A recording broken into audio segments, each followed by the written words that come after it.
Hello everybody. Today we're going to be talking about chapter 7, which is on sampling.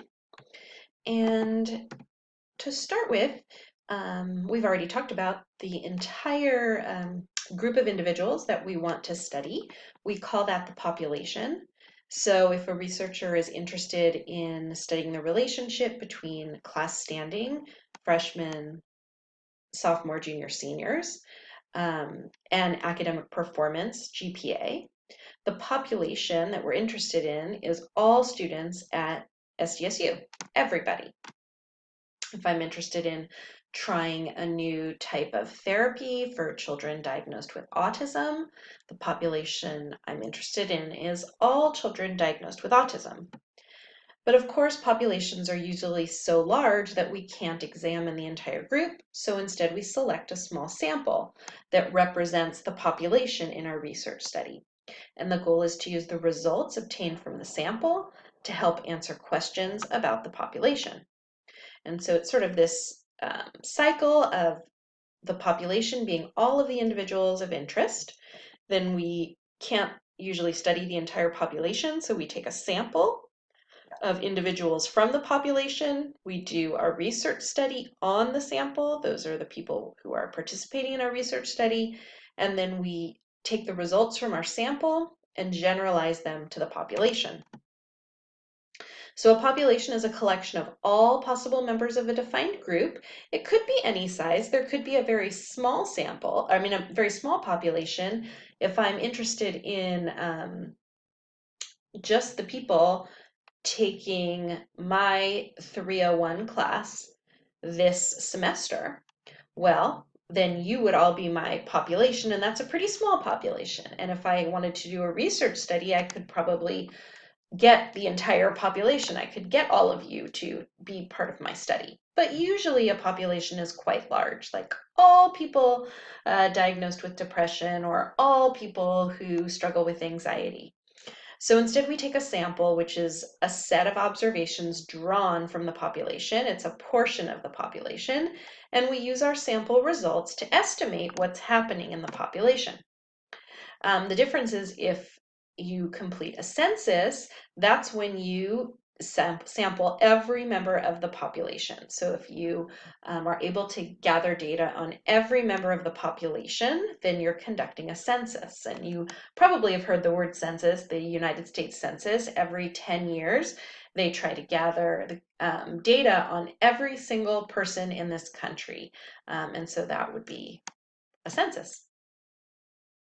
When you're using a sample, you would like a representative sample, a sample that represents the population, and you are trying not to have a biased sample. And so you can look, this is from your textbook. And this really has to do with how you sample, or one of the ways you can get a biased sample is how you gather your sample. So you can see if you're interested in the population of all Democrats in Texas, a bias sampling technique would be recruiting people sitting in the front row at the Texas Democratic Convention. Why is that not a representative sample of all Democrats in Texas? Well, who are the people who are sitting in the front row at the Texas Democratic Convention? Those are probably people who are very, very strongly politically motivated, and they are probably not representative of every Democrat in Texas. So instead, an unbiased sampling technique would be obtaining a list of all registered Texas Democrats and then calling a random sample, picking random names and calling them. Then you'd get some who maybe are very highly politically motivated and some who are less highly politically motivated. And you would have a more representative sample. You could read through the rest of those. So ways that we get a bias sample also is something called convenience sampling. This is sampling only those who are easy to contact. And so this happens all the time actually in psychology research studies, because who typically do psychology research studies? Those are your psychology research or your psychology professors. And who are the most common participants in psychology research studies, they're typically psychology undergraduate students because they are convenient. In fact, when you take Psych 101, what happens? You've got to participate in a certain number of research hours, research study hours, and that's a way that researchers can get a very easy, convenient sample. However, if you find some kind of, let's say, a memory technique that you've come up with and you test it on psychology undergraduates and it works, it improves their memory, is that a very good representation of everybody in this country who might be needing help with memory? And would you be able to generalize those findings to senior citizens, people who are diagnosed with dementia? What about second grade students? I don't know. That's a very potentially biased sample where we maybe could say, well, this is these study results apply to other psychology undergraduate students or maybe to college undergraduate students in general, but it's kind of a biased sample. Also, sampling those who volunteer, that's another way to get a biased sample. You see this in internet polls. There's all sorts of polls on websites. You've probably participated in some where you volunteer your answer. And even news websites, they'll ask you, do you approve of this measure or this statement made by a particular politician? And they get a response. You decide, oh, I'm going to participate, you give your answer, and then it shows you the response. Well, you have to think about who is volunteering their responses there. Those are people who are on that particular website. And so if that particular website has a particular point of view in terms of politics, if it's more liberal or more conservative, well, those are the people who are reading the website, and those are the people who are volunteering their answers. Again, particularly biased. So, how do you get a representative sample? Well, number one, we need to do random sampling in order to get a truly representative sample. And random sampling is also called probability sampling. It means the same thing, random sampling or probability sampling. And there are a few different ways to do this. The simplest is what we call simple random sampling. In simple random sampling, every member of the population has an equal chance of being selected to be in the sample. So in this case, you would need a list, number one, of everyone in the population. So if we're going back to that study on San Diego State students, and if they're standing in school, their class standing is related to their GPA, I would need a list of all the students at San Diego State. So I'd need a population list. I could put all those names in a hat like this, kind of old-fashioned. Now we'd probably put them all in a computer. And then we would randomly sample. Let's just imagine this hat. I would randomly pick out however many people I want in my sample. If I want 100 people, I would randomly pick out 100 names. In that way, every member of the population has an equal chance of being selected. All their names are in this hat. And I'm going to get probably a representative sample in terms of the people who, different majors, people who take on-campus classes, males and females, different class levels in terms of freshmen, sophomore, junior, seniors, etc. And that is how I would get a random sample of the population, simple random sample. Now, you can also do, I'm sorry, let me just see. I'm going to go ahead to this one. Another type of random sampling is called stratified random sampling. And this is when there are specific categories that you're interested in. Let's imagine, again, our study on different years in school, freshmen, sophomores, juniors, and seniors, and GPA. And so for me, it would be really important that I have equal numbers of freshmen, sophomores, juniors, and seniors. Because if I just do a simple random sample where I just randomly pull names out of a hat, let's say I'm pulling out 100 names, it's likely that I'll get a relatively equal number of freshmen, sophomores, juniors, and seniors. But it would also be possible if I pick out 100 names that I would pick out 100 freshmen. It's not likely, but it's possible. Same as if I'm flipping a coin, heads or tails. Chances are if I flip that coin 100 times, I'll get about 50 heads and about 50 tails. But it is possible that I could flip the coin 100 times in a row and get all heads.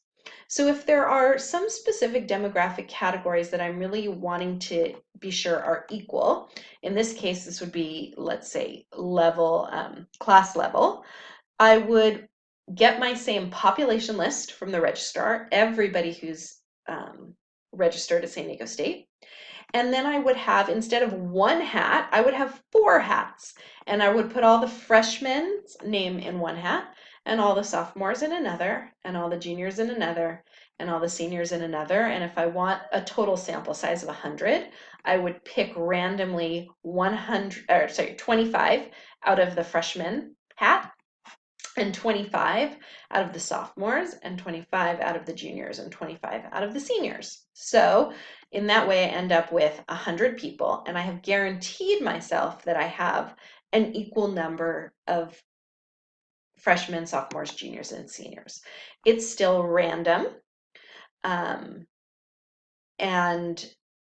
it's still a way to get a representative sample while assuring myself that I have equal numbers in these specific categories.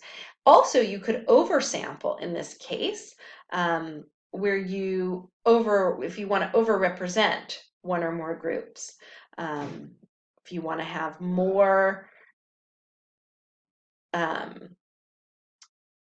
let's say, seniors for some reason, I could have, again, the 4 hats, and then I could say I'm going to take 25 freshmen, 25 sophomore, 25 juniors, and 50 seniors.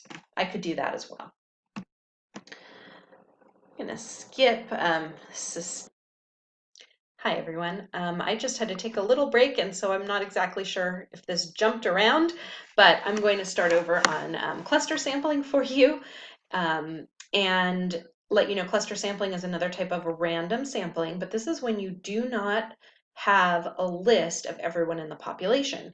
So instead you sample clusters of participants within a population, eventually until you get your sample. So here's an example of cluster sampling. Let's say I was interested in college students, a random sample of college students around the country. Well, if I needed a population list, I would need a list of every college student in this country.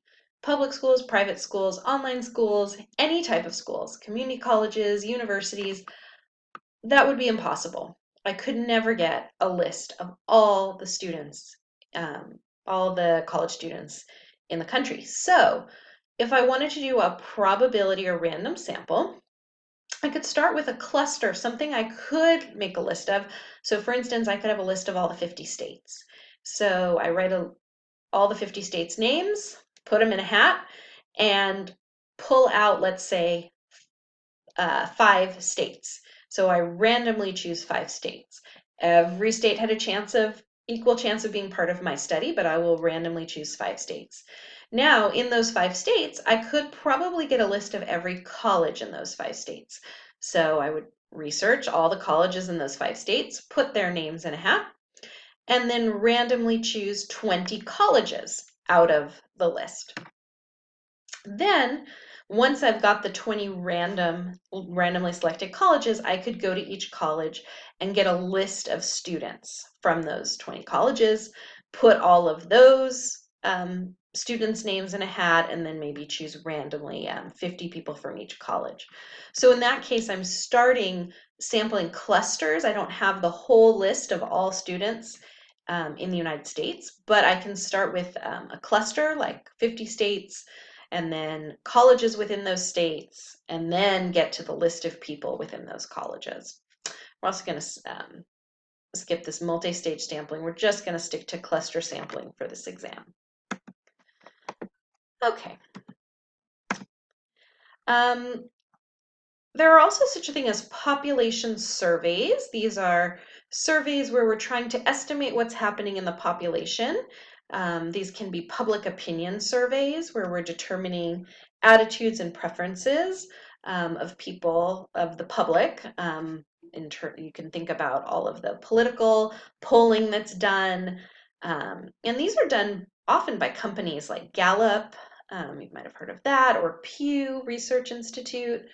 And this is looking at different people's opinions and trying to generalize to the whole population.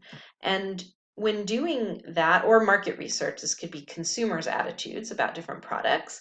And when they do that, they don't test the whole entire population. They do a random sample of people in the country, and then based on that, they're able to represent the entire population. And so you can see here, this is a Gallup poll that started all the way in 1969, asking about Americans' views on legalizing marijuana, and you can see how this public opinion has changed over time.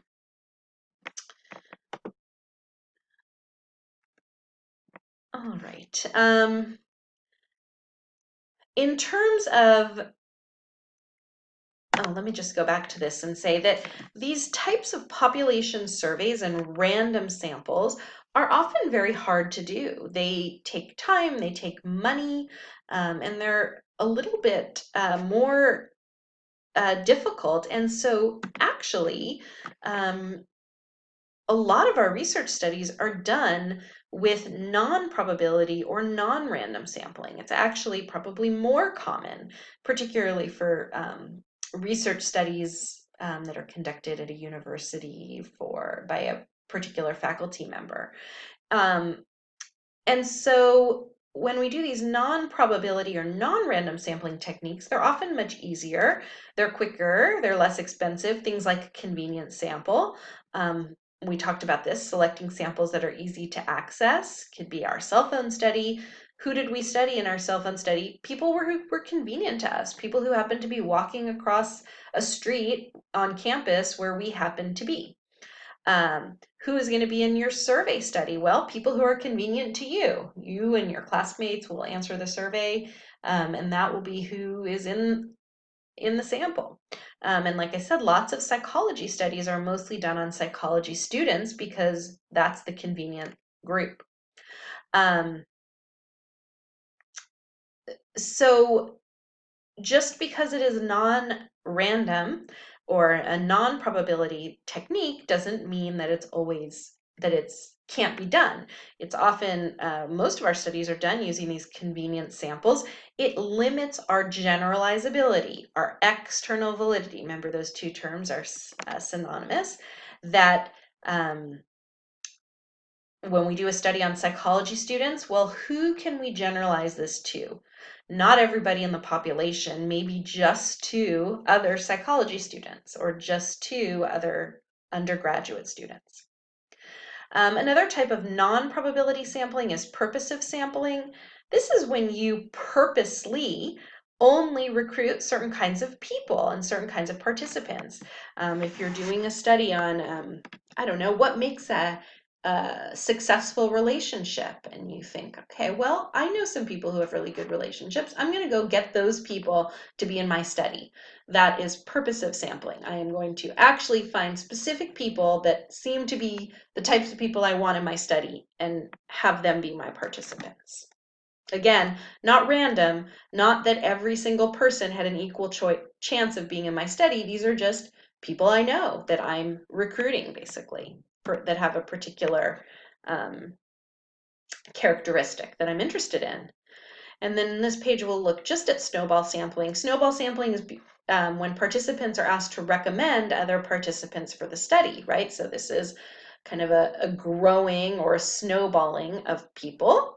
And this could be like social media type surveys or research that's done on social media where you send a survey to one person and then that person sends it off to other people and then those people send it off to their friends, and so you get a large sample where one person refers another person who then refers a bunch of other people, etc. Probability sampling allows you to calculate a margin of error. You probably went over this in statistics. Margin of error is percentage points. You can actually calculate percentage points that your results may differ from the population. And we typically do what we call is a 95% confidence interval with a particular percent margin of error. You can only calculate margin of error from probability samples, random samples. So that could be simple random sample we talked about, stratified random sample, or cluster sampling. Those are the only types of studies where you can actually compute a margin of error. So for example, something like this, if we have a Governor Smith who has an approval rating of 36%, and we know the margin of error is 3%. So in this, let's say, state that Governor Smith is the governor of, they're trying to apply this to the whole state. I don't know, let's just say it's California. But California population is so large, of course we weren't able to ask, do you approve of Governor Smith to every single person in the population? So they take a random sample, one of these probability samples, and from the sample, the approval rating is 36%. And then because it was a random sample, you're able to compute what we call the margin of error. And the margin of error is how close or how much error we expect in this sample compared to the population, because of course we're interested in how does the entire population feel about Governor Smith, but we only asked a random sample of, let's say, 1,500 people in our sample. The 1,500 people said the approval rating is 36%. But how does this apply to the population, which is really the question we want to know. So how we started this whole lecture was we use a sample to represent the population. So if you know that the margin of error is 3%, and in this class I would give you the margin of error because you would need a statistical program to calculate it, how do you interpret it? It means that in the population, Governor Smith's approval rating is 36% from right here, plus or minus 3%. So in the population, the actual approval rating of Governor Smith is somewhere between 33%, that's 36 minus 3, to 39%, 36 plus 3. And so we feel 95% confidence, because we've created a 95% confidence interval, that Governor Smith's approval rating is somewhere between 33 and 39% in the population. We've taken our sample data, this sample of data that said his approval rating is 36%. We use that as the beginning of our estimate. We use the margin of error, which would be given to you from a statistical program. In this case, I would give it to you, and say that this is our confidence interval that in the population, we believe that Governor Smith's approval rating is somewhere between 33 and 39%. I can't tell you where it is in the population because I haven't tested the population, but I can tell you this is generally where we believe the approval rating is. All right, thank you very much, everybody.